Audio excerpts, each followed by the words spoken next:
सिकेले नमस्ते सेवारो क्यापुला सबैजनालाई धेरै पछि म एउटा भिडियो बनाउन चाहे भिडियो बनाउन मन लाग्यो मलाई चाहिँ। अनि राम्रोसँग ध्यान दिएर सुन्नु होला, हेर्नु होला। तपाईँहरू भ्याउ नमानी, अल्छी नमानी, बोर नमानी है। मलाई चाहिँ एकदमै सो टेन्सन भइरहन्छ कि आजभोलि है, किन यतिकै अब टिकटकहरू बनाउन नि अल्छी लाग्छ, लाइभ बस्न नि अल्छी लाग्छ। पहिला चाहिँ अलिअलि लाइभहरू बस्थ्यो, दिमाग पनि फ्रेस हुन्थ्यो। कहिले काहीँ बिजी हुन्छ पसलमा, पसल राखेपछि मान्छे अब अस्तितिर एकदमै धेरै फ्री टाइम बस्दै है, धेरै बस्दा पनि बोर हुने। अनि यसो सानो चिया पसलहरू खोली हेरेको होइन, त्यस्तै हो। के गर्नु, बाँकी जान्छ, बाँकी मात्रै हुन्छ उधारो। सुरुमा लगानी गर्नु पर्यो, लगानी गर्दा पैसा जान्छ होइन। एउटा यस्तो सामान्य फ्रिजहरू किन्न अहिले 20-22 हजारदेखि माथि पर्छ। अनि यस्तो चाहिँ यो मिक्सरहरू किन्नलाई होइन, यो मिक्सरलाई चाहिँ नै पर्दो रहेछ 2500देखि 3000 4000सम्म। मलाई चाहिँ थाहा पनि थिएन, 2टा जार भन्दो रहेछ होइन, 2टा जार जस्तो हुँदो रहेछ।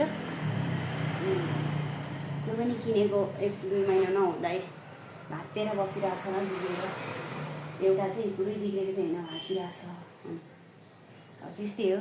अनि त्यस्तै अब पोटहरू राख्यो भने हुन्छ अरे भनेर, यस्तो के भन्छ यो पोट लुडो भन्दो रहेछ, त्यस्तो खेल्ने कुराहरू राखेको।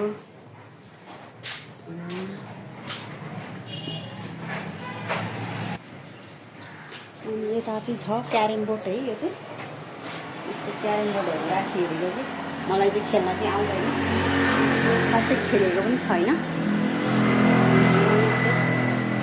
सस्तोमा राखेको मैले चाहिँ सबै होइन, महँगो नगर्ने, धेरै नखाने भनेर एकदम सस्तो मोमोहरू 50 रुपियाँ प्लेट मात्रै, स्याफाले 30 रुपियाँ, आलु पराठाहरू पनि 30 रुपियाँ, रोटीहरू त्यस्तै 20-25 गरेर राखेको।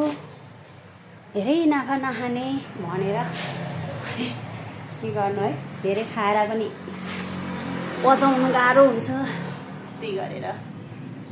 मलाई चाहिँ यहाँ चाहिँ अलिक समस्या भइरहेको छ। सुरुमा सामान हाल्नु पऱ्यो, सब सामानहरू हामी चाहिँ नयाँ हालेर बनाएको आफ्नै सस्तोको सामानहरू, यस्तै प्लास्टिकको कुर्सी टेबलहरू राखेर।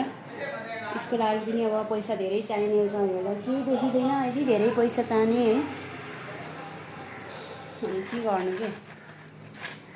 अनि मेरो चाहिँ आज चाहिँ खासमा है